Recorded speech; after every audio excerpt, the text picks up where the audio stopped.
Dear students, लोक प्रशासनिक कक्षा में आपका पुनः स्वागत है। हम लोग शास्त्रीय उपागम जो है संगठन का क्लासिकल अप्रोच जो है उसके बारे में पढ़ रहे थे। और इसके हम लोगों ने इससे पहले जो इसकी मान्यताएं और विशेषताएं हैं और इसका क्या क्या नाम है, इसके कौन से चिंतक हैं, कौन जनक हैं, इसके बारे में पढ़ा। और अब हम क्या है इसकी जो आलोचनाएं अर्थात इसकी जो कमियां हैं उसके बारे में पढ़ते हैं। तो पहली कमी जो है वो हर्बर्ट साइमन के द्वारा यह आलोचना जो है वो बताई गई है। हर्बर्ट साइमन ने क्या कहा है कि यांत्रिक दृष्टिकोण जो है वो क्या है, कुछ मान्य सिद्धांतों विशेषकर कार्य विभाजन, आदेश की एकता, नियंत्रण का जो क्षेत्र है उस पर आधारित है। इसकी वो क्या आलोचना करते हैं। और ये जो सिद्धांत हैं, जितने भी सिद्धांत इन्होंने बताए जाए, अब आगे हम पढ़ेंगे, जैसे हेनरी फेयोल है, लुथर गुलिक है, इनके विशेष संदर्भ में ये क्लासिकल अप्रोच के थिंकर थे। तो इन्होंने क्या सिद्धांत बताए, जैसे फेयोल ने क्या है, हेनरी फेयोल ने 14 सिद्धांत बताए थे और लुथर गुलिक उन्होंने पोर्टस्कोर्प की अवधारणा दी थी, संगठन के 10 सिद्धांत भी बताए थे। तो ये जो सिद्धांत है इनमें इन सिद्धांतों पर खास जोर रहता है इनका ये।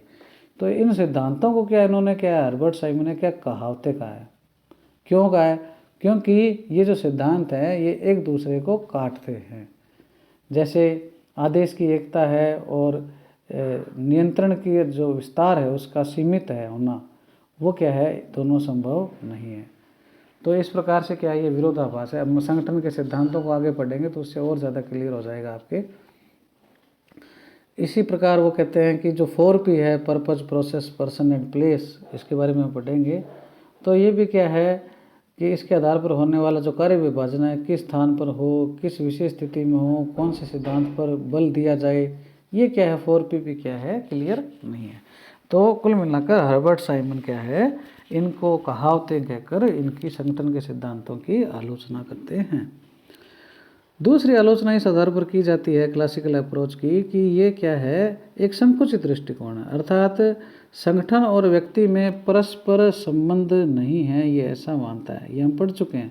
क्योंकि ये व्यक्ति को क्या है, मशीन का पुर्जा मानता है और संगठन एक मशीन है और व्यक्ति का व्यक्ति से कोई लेना देना नहीं है, व्यक्ति का सिर्फ काम से लेना देना है।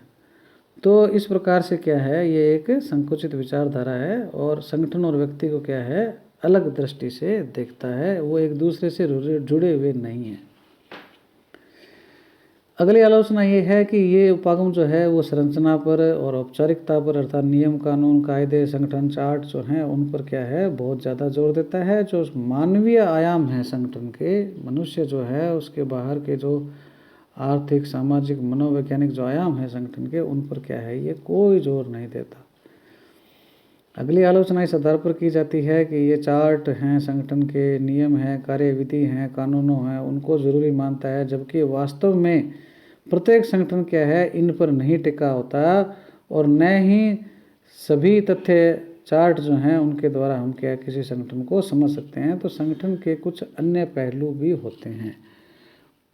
तो वो होते हैं कार्य की प्रकृति जो है उस पर डिपेंड करता है। इसलिए क्या है, ये तो कहते हैं कि सारे संगठन एक जैसे हैं, चाहे संगठन निजी हो चाहे वो सरकारी हो। यानी ये लोक प्रशासन और निजी प्रशासन में भेद नहीं मानते हम लोग, इसकी प्रमुख मान्यता पढ़ चुके हैं। इसके पश्चात कुछ और आलोचनाएं भी हैं, वो देखते हैं हम। अगली आलोचना ये है कि ये जो संगठन है, मतलब जो उपागम है, ये क्या है, संगठन को एक बंद इकाई या व्यवस्था के रूप में वर्णित करता है। बंद का मतलब ये है कि संगठन के चारों ओर जो पर्यावरण है, आर्थिक है, सामाजिक है, राजनीतिक है, ठीक है ना, तो इसको क्या है, ये क्या है, कोई उससे लेना देना नहीं मानता और ये उससे प्रभावित भी नहीं होना चाहता। जबकि होता है लेकिन ये कहता नहीं है कि नहीं, कोई लेना देना नहीं है। तो उससे क्या होता है कि संगठन का जो विकास है वो क्या है, अवरुद्ध हो जाता है। तो बंद इकाई या व्यवस्था के रूप में संगठन को बताता है, जबकि संगठन क्या होते हैं, जीवंत होते हैं और बाह्य पर्यावरण से प्रभावित होते हैं और प्रभावित करते हैं। अगली आलोचना इस आधार पर की जाती है कि गुल्लिक और उर्विक जो हैं, लुथर गुल्लिक और लिंडल उर्विक इनका पूरा नाम है, इन्होंने क्या है प्रशासनिक सिद्धांतों की सार्वभौमिकता की चर्चा की। सार्वभौमिकता का मतलब ये है कि कोई भी संगठन हो, किसी भी प्रकार के संगठन हो, कोई प्रशासन हो, इनके जो सिद्धांत हैं वो सब जगह लागू होते हैं। इसको कहते हैं सार्वभौमिकता। जबकि वास्तविकता ऐसी नहीं है, सारे सिद्धांत सभी जगह लागू नहीं हो सकते। क्यों? क्योंकि प्रशासनिक सिद्धांत केवल प्रशासनिक स्थिति को ठीक से समझने और उसका वर्णन करने में मापदंड मात्र हैं। इसलिए उनका परीक्षण और सर्व स्वीकार्यता जो है, सार्वभौमिकता जो है, वो संभव नहीं है। अगली आलोचना इस आधार पर भी की जाती है कि ये क्या है, आर्थिक प्रोत्साहनों और औपचारिक आदेशों को महत्व देते हैं, अर्थात गैर आर्थिक जो प्रोत्साहन है उनका इनमें क्या है, कोई रोल नहीं है। इसके अलावा जो अनौपचारिक संबंध है, यानी कर्मचारी और कर्मचारी के बीच में जो रिलेशन होता है, उसको भी क्या है, कोई महत्व नहीं देते। जबकि गैर आर्थिक जो प्रोत्साहन है, अनौपचारिक जो संबंध हैं, वो भी क्या है, कार्यकुशलता में निर्णायक भूमिका निभाते हैं। ये तो कहता है कि सिर्फ आर्थिक प्रोत्साहनों से या औपचारिक नियमों से हम क्या कार्यकुशलता प्राप्त कर सकते हैं। ये बात फिर बाद में क्या हम आगे पढ़ेंगे, मानव संबंध उपगम आएगा, ह्यूमन रिलेशन अप्रोच जो आएगी उसमें ये बात आगे स्पष्ट होगी। कुछ विद्वान जैसे सुब्रमण्यम हैं, वो कहते हैं कि यह दृष्टिकोण प्रबंध की और मैनेजमेंट की ओर झुका हुआ है, और इसमें क्या है, प्रबंध और व्यक्तियों से संबंधित जो अन्य संगठनात्मक समस्याएं जो हैं वो क्या हैं, गौण हैं। यानी व्यक्तियों की जो समस्याएं हैं उसके बारे में कुछ नहीं बताया गया। और इसके अलावा इसकी आलोचना इस आधार पर की जाती है कि यह क्या है, संगठन को एक यंत्र की भांति विश्लेषित करता है, जबकि संगठन तो मानवों से बना है। वो तो निर्जीव मानता है, और मानव तो निर्जीव है नहीं, सजीव है। और इसलिए ये कहता है कि मनुष्यों को पुर्जों के समान न तो हम समझ सकते हैं और न ही वो निर्जीव की भांति हैं। इसलिए मानवों की जो प्रेरणाएं हैं, उनके मानव के संबंध जो हैं, वो भी क्या है, कार्यकुशलता जो है, ये सारी चीज़ें अंतर संबंधित है, तो इनका भी विश्लेषण होना चाहिए। अगली आलोचना ये की जाती है कि ये आदर्शात्मक सिद्धांत है, यानी क्या होना चाहिए पर जोर देता है, न कि क्या है। तो अर्थात ये व्यवहारवादी विचारधारा के क्या है, विपरीत है। तो इस प्रकार से इसकी ये आलोचनाएं की जाती है। इसके बाद में हम देखते हैं कि इसका क्या योगदान रहा। तो जो शास्त्रीय विचारधारा है, इसकी आलोचनाएं हुई, आलोचनाएं होने के बाद में क्या है, इसका कुछ योगदान भी देखा जाता है कि यांत्रिक उपागम जो है संगठन के अध्ययन क्षेत्र में मतलब एक शुरुआती दृष्टिकोण माना जाता है। और ये जो उपागम है, इसने लोक प्रशासन के अध्ययन जो है उसके क्षेत्र को विस्तृत बनाने में क्या है, बड़ा महत्वपूर्ण दिशा प्रदान की। और बाकी जो सिद्धांत या उपागम तो जो थे, हम आगे पढ़ेंगे, वो क्या है, इसके बाद में विकसित हुए, और इसी की आलोचनाओं से वो क्या है, आगे फलीभूत हुए। क्योंकि इसमें कुछ कमियां थी, इनकी कमियों ने क्या आगे नई रिसर्च और नई सोच को क्या है, अग्रसर किया। तो ये भी एक अपने आप में क्या है, एक बड़ा योगदान है इसका। लेकिन चाहे इसकी जो भी कमियां हमने पढ़ी हो, परंतु कुछ इसके सिद्धांत जो हैं वो आज भी प्रासंगिक हैं और वो आधार स्तंभ हैं। इनके जो सिद्धांत हैं वो क्या है, आज भी माने जाते हैं।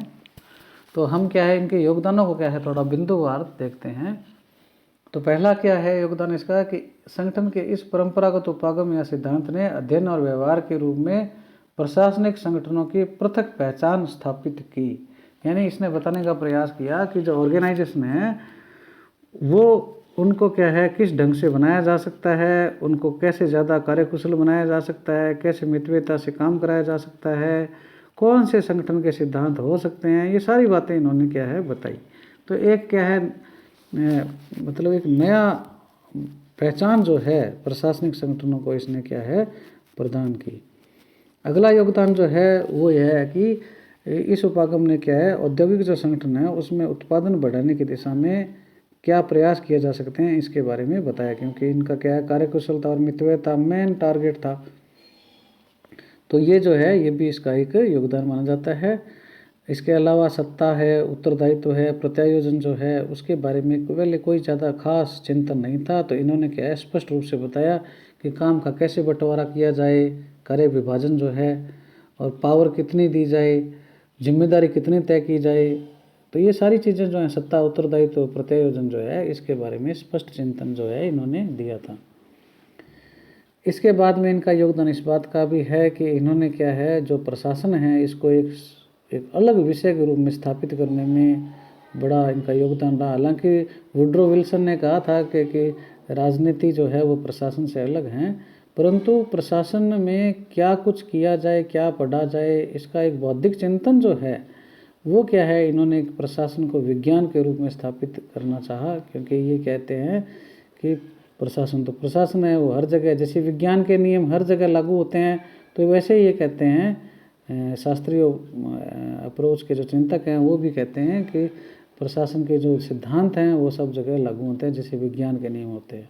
तो ये भी क्या है लोग प्रशासन को विज्ञान बनाने के और प्रयासरत थे। एक योगदान इनका ये भी रहता है कि इन्होंने क्या है प्रशासन की परिभाषाएं, अवधारणाएं, शब्दावली और क्षेत्र जो है उसको क्या है स्पष्ट किया और अलग अलग प्रकार के सिद्धांत बताए, नए नए शब्द बताए। तो ये सारी चीज़ें इन्होंने बताई।